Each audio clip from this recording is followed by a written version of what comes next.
নমস্কার স্যার, আমি সুনীল কিসকু। আজকে আমরা কথা বলবো যে ইনভেস্টমেন্ট করার সঠিক সময়টা কি। অনেকেই আমাকে প্রশ্ন করে যে ইনভেস্টমেন্ট করার সঠিক সময়টা কি। আমি প্রথমেই বলি যে এই প্রশ্নটাই অ্যাকচুয়ালি ভুল। যে ইনভেস্টমেন্ট করার কোনো কিন্তু সময়সীমা নেই। যে যত তাড়াতাড়ি শুরু করতে পারবে সে তত তাড়াতাড়ি ফাইন্যান্সিয়াল ফ্রিডম অ্যাচিভ করতে পারবে।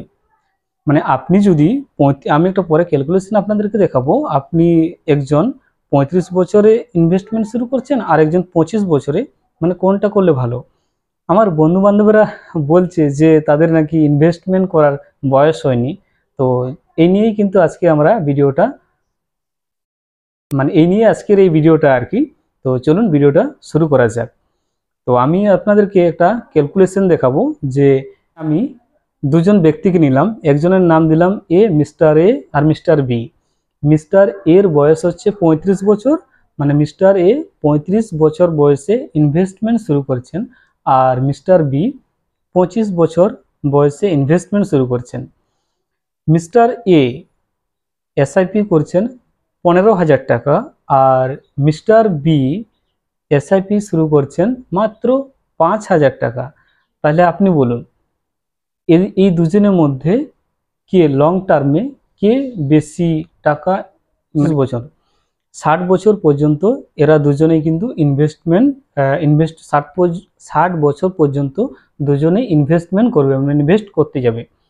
তাহলে মিস্টার এর বয়স 35, সে ইনভেস্টমেন্ট করবেন মাত্র 25 বছর আর মিস্টার বি তার বয়স এখন 25, সে ইনভেস্টমেন্ট করবেন 35 বছর পর্যন্ত। তাহলে আর মিস্টার এ তার এসআইপি অ্যামাউন্ট 15,000 টাকা আর মিস্টার বির এসআইপি অ্যামাউন্ট মাত্র 5,000 টাকা। তাহলে এরপর আমি ক্যালকুলেশনটা করি। তাহলে ক্যালকুলেশন করলে দাঁড়াবে মিস্টার এ তার ইনভেস্টমেন্ট অ্যামাউন্ট হচ্ছে 45 লাখ টাকা আর মিস্টার বি যে কিনা 5,000 টাকা দিয়ে এসআইপি শুরু করেছিলেন তার ইনভেস্টমেন্ট অ্যামাউন্ট মাত্র 21 লাখ টাকা। এরপর আপনি বলুন 60 বছর বয়সে কে বেশি টাকা জেনারেট করবে। প্রথমত মনে হবে যে মিস্টার এ মাসে 15,000 টাকা দিয়ে যেহেতু তিনি এসআইপি শুরু করেছেন এবং তার ইনভেস্টমেন্ট অ্যামাউন্টটা 45 লাখ টাকা, সেহেতু স্বাভাবিকভাবেই সে বেশি জেনারেট করবে।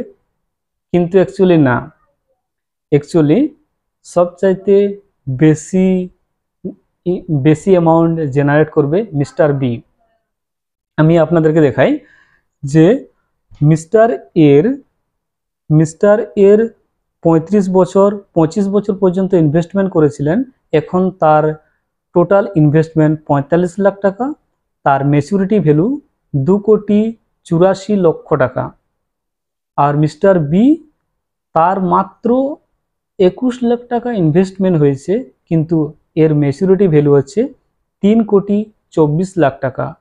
এরপর আপনি বলুন যে আপনি কোন বয়সে ইনভেস্টমেন্টটা, মানে কোন সময়, কত বছর বয়সে আপনি ইনভেস্টমেন্টটা শুরু করবে। আমি বলবো যে ইনভেস্টমেন্টের ক্ষেত্রে যে যত বেশি তাড়াতাড়ি ইনভেস্টমেন্ট করবেন সে কিন্তু তাড়াতাড়ি তার ফাইন্যান্সিয়াল গোল অ্যাচিভ করতে পারবেন। আর ফাইন্যান্সিয়াল গোল অ্যাচিভ করার এখন একটাই মাধ্যম হচ্ছে, যেটা হচ্ছে মিউচুয়াল ফান্ড।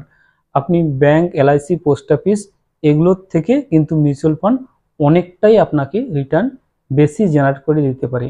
তার জন্য আমি বলবো যে মিউচুয়াল ফান্ডে ইনভেস্টমেন্ট করুন। আর মিউচুয়াল ফান্ড সম্পর্কে যে কোনো প্রশ্ন থাকলে অবশ্যই কিন্তু আপনি আমার সঙ্গে যোগাযোগ করতে পারেন, হোয়াটসঅ্যাপ কিংবা কল করতে পারেন। ধন্যবাদ।